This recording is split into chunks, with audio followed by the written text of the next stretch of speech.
I'd like to congratulate Dustin Colquitt on his Missouri Sports Hall of Fame induction. That's pretty cool. So, who's gonna end up being your highest graded? yeah, that's a good question. It's going to be probably Cooper McDonald, production-wise. He's kind of jumped out in front here the last couple weeks, but it was a tight race, all the way up to that point. So, yeah. Let's see. I know Bossa's in there.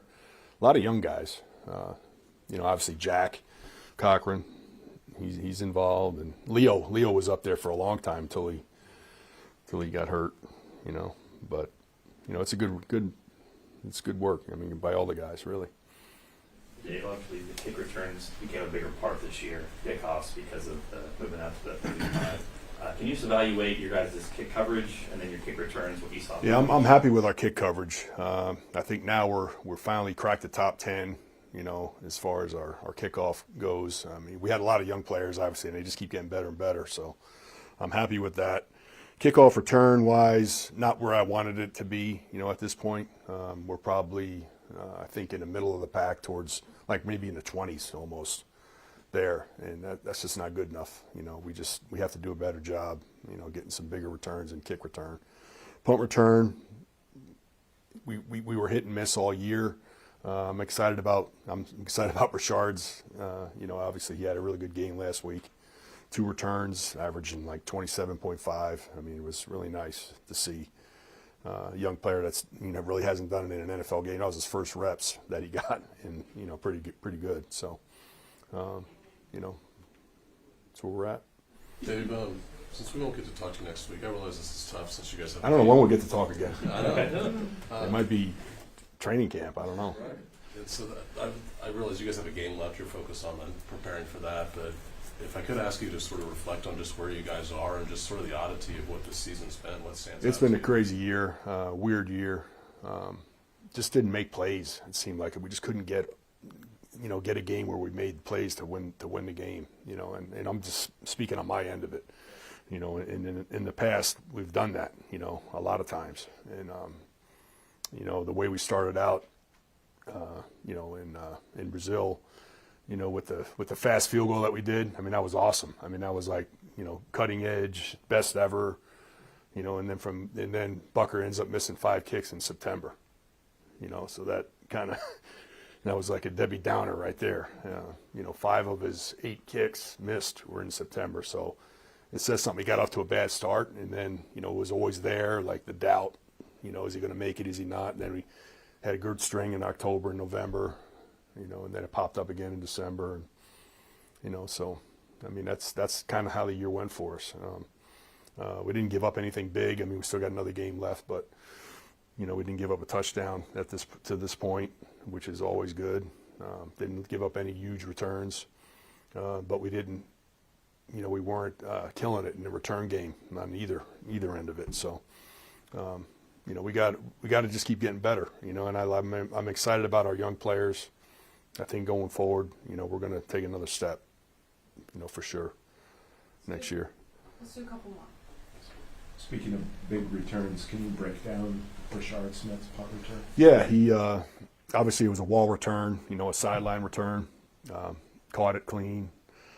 We had some good blocks by the guys blocking the gunners. That's always the key. If you can get out and get to the edge, it's because the guys did a good job on the gunners. So we got the gunners blocked, and then our guys did a good job of climbing, up to the next level and getting over the top when they tried to get over the top, and then extended the return up the sideline. The guy we had left, we had number 92 left, one guy, and he kind of pinned us at the sideline and got us, but we're all the way up to the kicker, at that point, so, or the punter. So it would have been good for him to get a touchdown, but we'll take the 44-yard return. We set up our offense. I think we got 3 points on it, but it was good at that point in the game, keep us alive. How optimistic are you for his future as a returner? Yeah, I mean, I like I said, I mean, I think kick return for sure. Punt returner, he's still developing. We're always looking, for new guys. I mean, that's just the way the life is with me. So in our special teams world. So, he's a guy that we're going to have. We're excited about. Last one, anyone? Dave, Yep. with this being the last opportunity for a lot of those guys to really maybe make their mark for you or another team in the league, how important is it for them to make this final impact to show that growth? Yeah, that's what we talked about. That's what we've been talking about all week. I mean, it's not like we're going to give up. We're not getting. I mean, we're still trying. You know, obviously we're going to do everything we can to win this football game. You know, and this is their resume. You know, this is their chance to show that what they can do, and and there's still a battle for the production leader too. I mean, just like that. I mean, that's something that we always we talk about, and and there's a lot of pride in that room. And we want to win, and we want to do things that help create wins for our football team. Thank you, Coach. Thanks. Take care.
I guess everybody had plans, probably watching the college games or whatnot, right?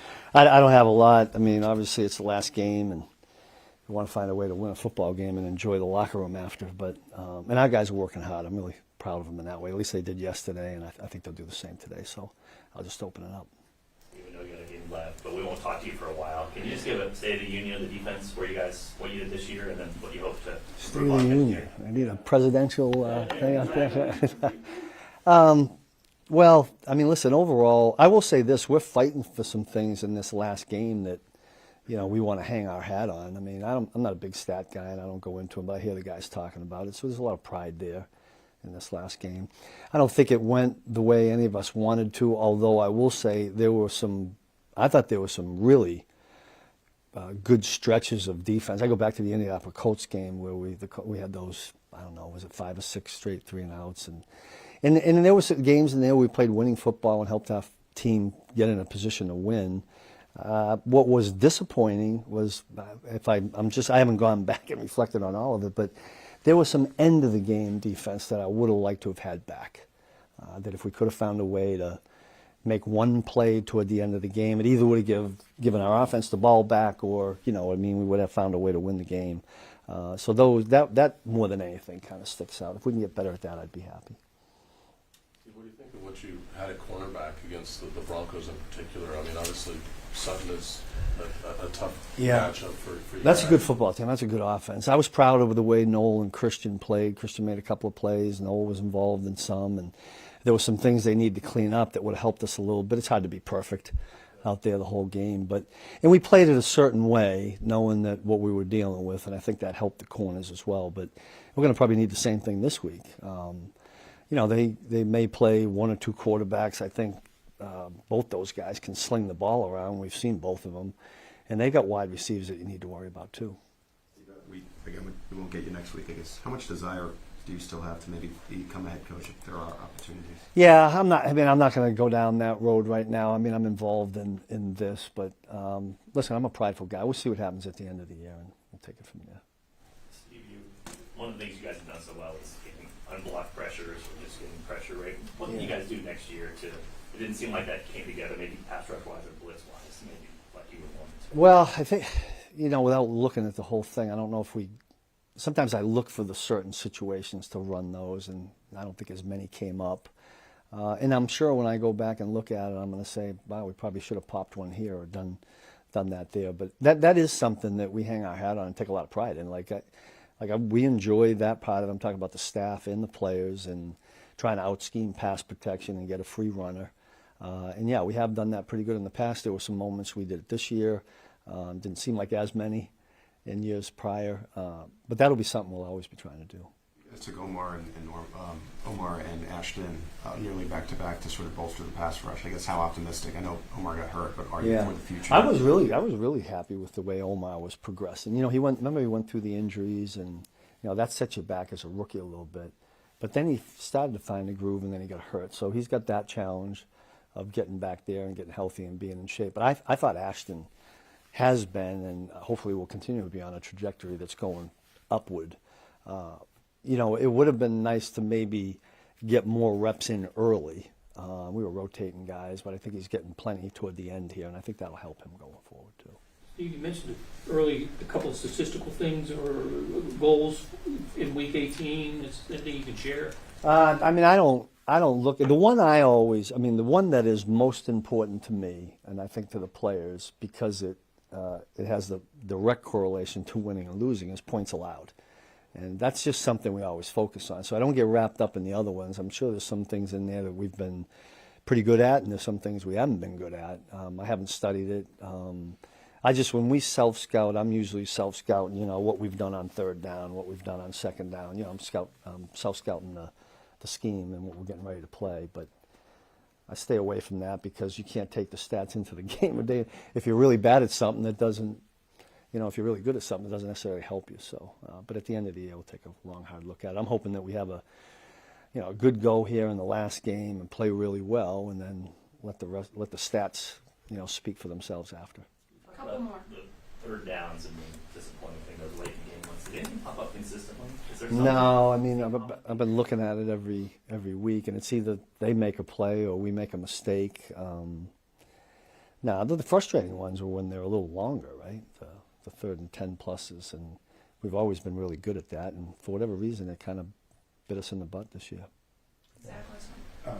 Steve, can you think back to training camp and Noel Williams, and what really did he do well that really caused you to trust him so early in the season? Yeah, 2 things.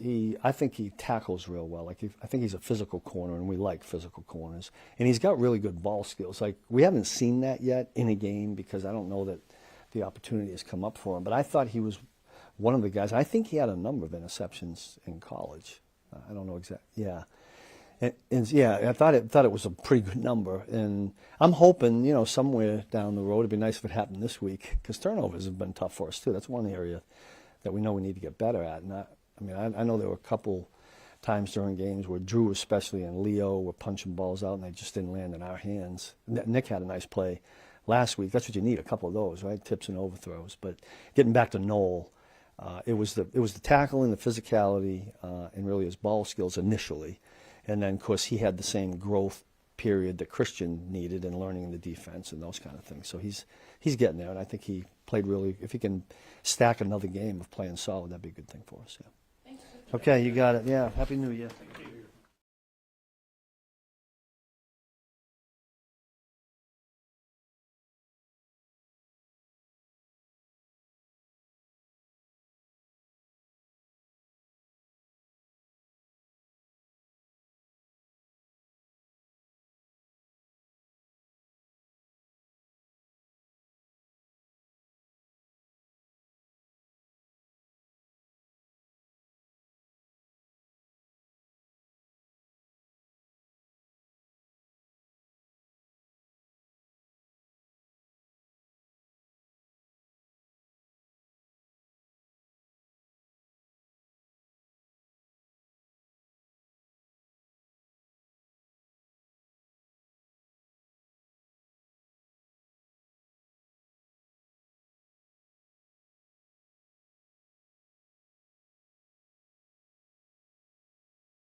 feels like it. You guys are troopers.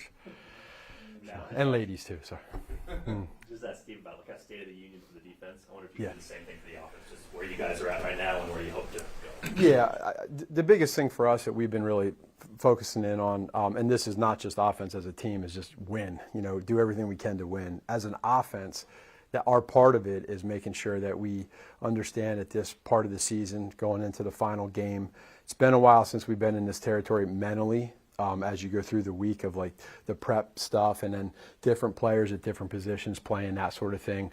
So no matter who it is, the one common denominator is we have the same schedule throughout the week with the practices, the same mindset for us of going in, trying to do everything we can to play well and win.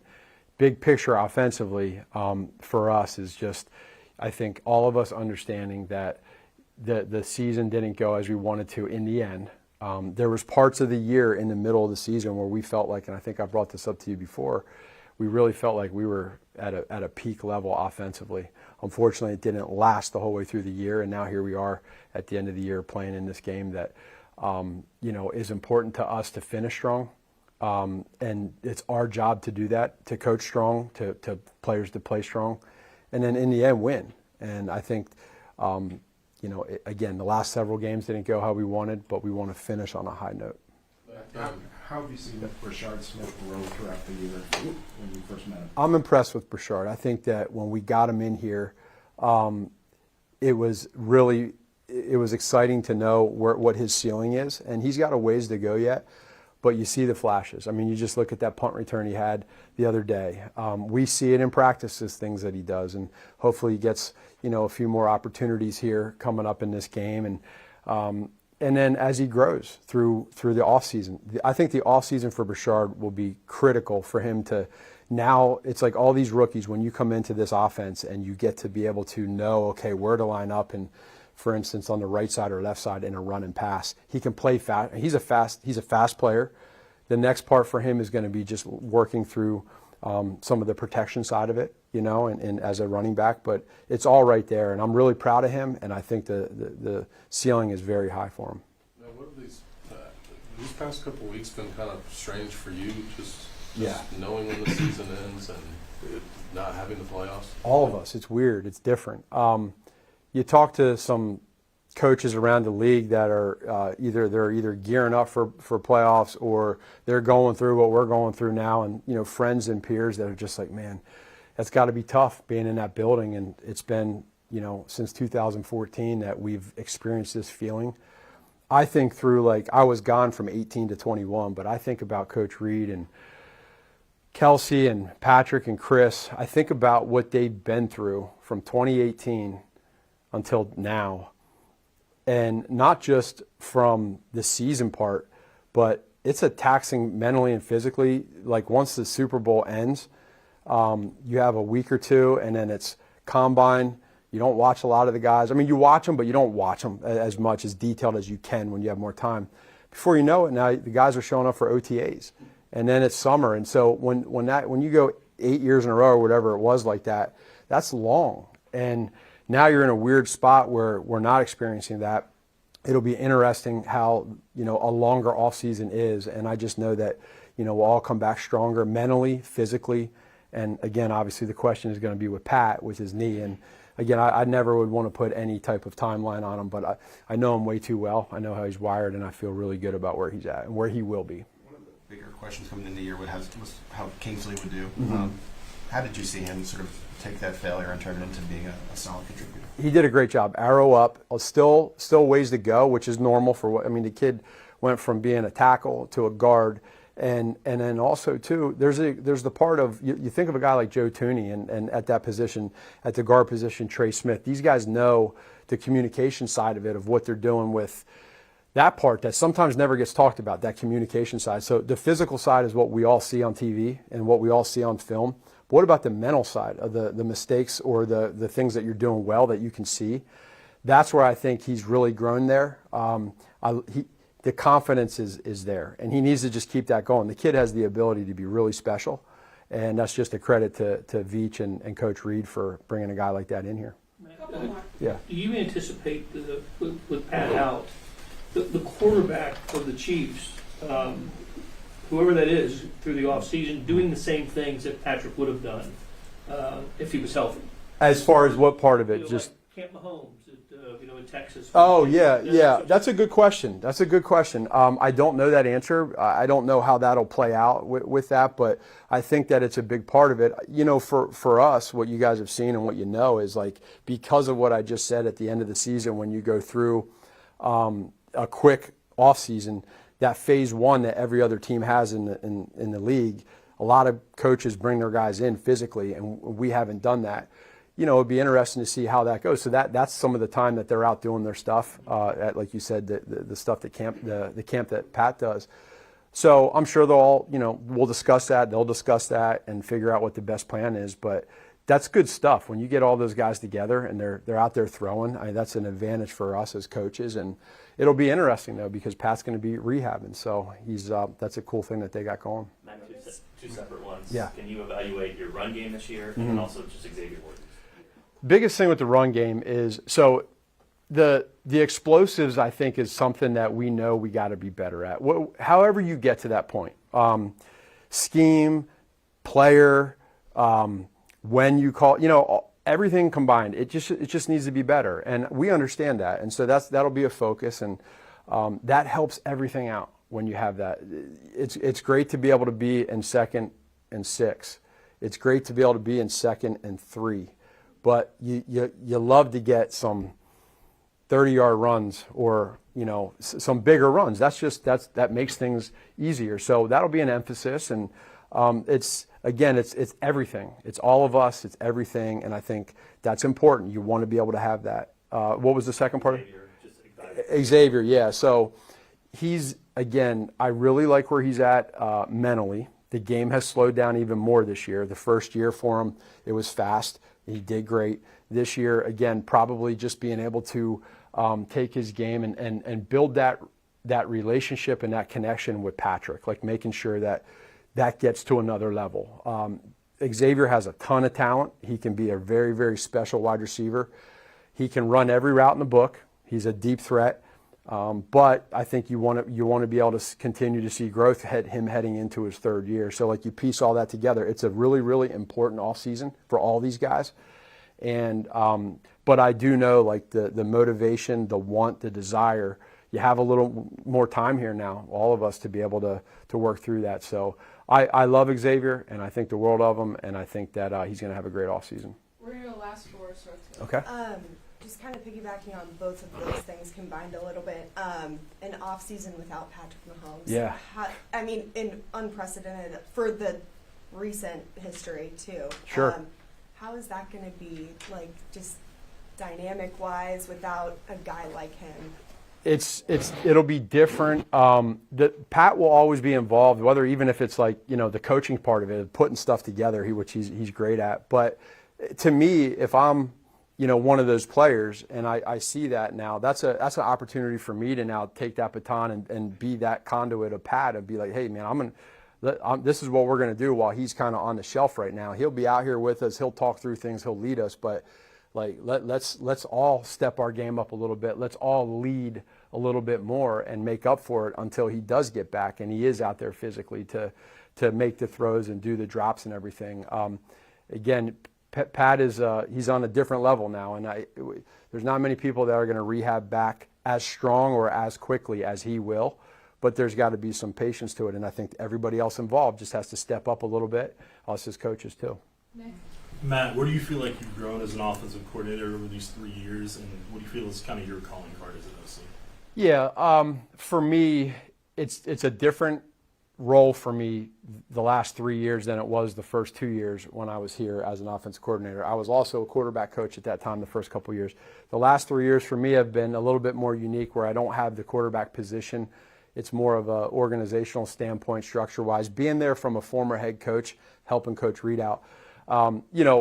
Anytime you look at what went on this year as an offense, you're frustrated, you're disappointed because in the end, it's your job as a coordinator to make sure that everything's done the right way and that you succeed and that you win. And that didn't happen. So that drives me, though. That motivates me. And I don't run from that. I think it's very important. I've been through a lot in my life in coaching. And so this kind of stuff is when you do it with good people like we are right now, it makes it easier, but it doesn't make it fun. And it's an emotional sport that we all play and coach. And for me, it's motivation. I can just say that. Ideally, this question would come next week, but we won't get you, I guess. I just want to gauge your desire and readiness to become a head coach for a second time.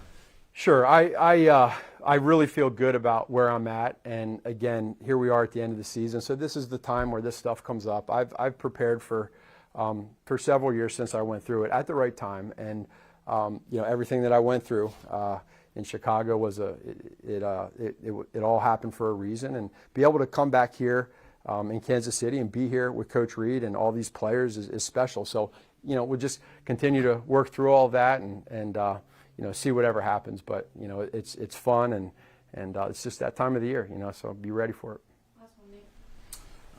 Matt, you guys, since you came back, you guys have been an offense that has been more balanced from a production standpoint. Mm-hmm. I just wonder, how different do you feel like this season would have been if a guy or two may have taken off with more production, right? I don't know, maybe that's helping out easier with the rest of the guys on the field. Obviously, it gives a lot of trust to the quarterback, but just do you think that's something that is going to be sort of necessary to improve next season based on your evaluation? It's a really, really good question. Well, I've thought about it a lot the last couple of weeks, like where can we improve moving forward? Because you always want to make sure, like, the scheme stuff when you're getting out there, like what are you giving the guys, and then what are they doing when you have opportunities? And to me, this is the story of when adversity hits this year. I'm talking about on offense, and you can say for the team too, but when adversity hits, how do we handle it? And there's been adversity even recently in the last several years where there's been some times where we've been counted out to not win it, and we won the Super Bowl. So what I think this is going to teach all of us is that when we're out here, when stuff hits, we all pull together and we learn from this, and we continue to lead in whatever way that is. We stay positive, we stay together, and we did that this year. There's just times, whether it's injuries, which happens to every team, whether it's, just the inconsistencies is probably the biggest word of the year, not being consistent enough in several areas. So, like, how do you fix that? And again, Coach Reed is the master of all of that. He's, in my opinion, one of the greatest, if not the greatest coach in this sport to ever coach.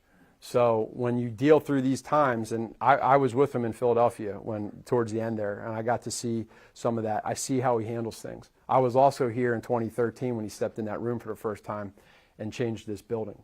So I know how he works, and I know what he's going to do with us as coaches and players. To me, that's exciting. And it's just, it didn't happen this year for the Chiefs, for the city, for the organization. But sometimes everything in life happens for a reason. And when we're in the storm right now, you can't accept it and you don't like it. But a year, 2, 3 years down the road, you're like, man, maybe that really did happen. That butt whooping we took, ironically, on Christmas Day from the Raiders, to the day I die, I will say that happened for a reason. That helped us win the Super Bowl. Maybe this year happened for a reason.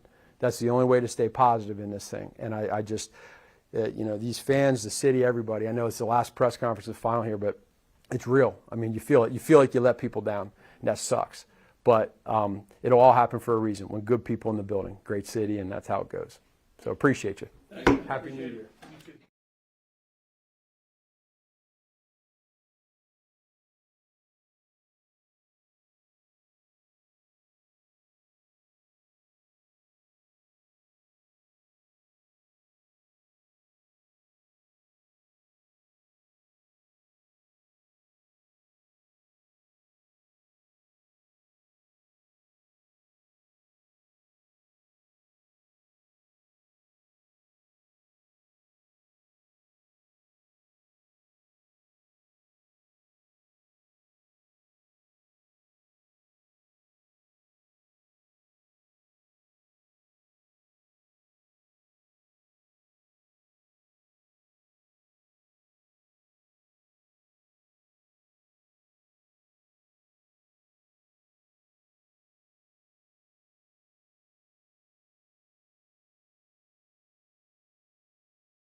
On to Jesse. Okay, we're running low on time, so go ahead, guys. Chris, what would closing the season on the right foot with a win, I guess, mean, as a step forward? Give us momentum going into next year. Unfortunately, this year wasn't the year we planned or the outcome we was looking forward to, but, we can build up momentum going into next year. Chris, what do you remember the most when you get back to this year? The adversity we faced along the way definitely was a learning curve this year. I appreciate the challenges. You learn a lot about yourself when you have a lot of tough times throughout the course of 17 weeks. So it's been a journey, to say the least, but I learned a lot. Chris, when you get to your point in your career, questions abound, but the way you've been talking the last few weeks, it sounds like you have every intention of continuing your career. That's the plan. As long as they keep me here, I'm here. You want to stay a Chief. You want to retire a Chief eventually. That's always been the plan. I admire Kobe Bryant and how his longevity and his commitment to one organization and how it shaped him as a player. So always planned from the beginning to retire as a Chief. We're not quite there yet, but where would you like to see progress next year in the defense? It starts in training camp. We have a lot of new faces going to be coming in, so get everyone aboard. And starting training camp, you asked me this in training camp, I can give you an answer. Chris, last year after the Super Bowl, you talked to the guys and wanted them to remember that feeling that you guys had after the Super Bowl. How does this feeling of this season, the way it's ended, compare or contrast to that feeling that you experienced last year after the Super Bowl? Very similar feelings. Just the difference from last year, we was number 2 to last. You know what I mean? We was right there, and we lost in that fashion. This year, we lost in a different type of fashion, one that we wasn't familiar with, and it's all a learning curve for us. It's a lot of lessons we learned. It's a lot of broken jaws we took over the course of this year. We got punched in the face a lot, and it builds you. It builds character. It builds individuals. You see what type of team you have, how you respond, and how they respond in the midst of adversity. So for me, this was just a huge learning curve for us. Also a building block. We can take so much from this year. There was a lot of good in this year also. With it being start of a new year, 2026, what was your high and low of 2025? And if you want Buffalo, have you heard that? High-low Buffalo? Like your weird thing? You know what? I didn't have no lows in 2025. I look at them, I had a lot of lessons that I learned from, a lot of lessons that I had to repeat in order to get it the second time or the third time, maybe the fourth or fifth. But, when you look at low, you look at a point of a point of no understanding. You're just so low, you have no understanding how low you can go. I didn't get there. I got to a point of have a lot of misunderstanding and got on the wrong direction a couple of times. But that's what life is all about. You learn, you build, and you continue to grow. And Chris, when you say a lot of good to build on from this year, what are you thinking of? What stands out to you? that's a lot to build. When you're like, we're 6 and 8. And then you look at just individually wise as a teammate, I study myself first. So many opportunities that I left on the field. Like, we look at last week, I jumped off sides on the 4th and 1. I was a building block, First game of the season, I gave up containment in 2 minutes, So those little things right there, I definitely can build from and learn from. Thank you, everybody. Thank you. Chris. Happy New Year.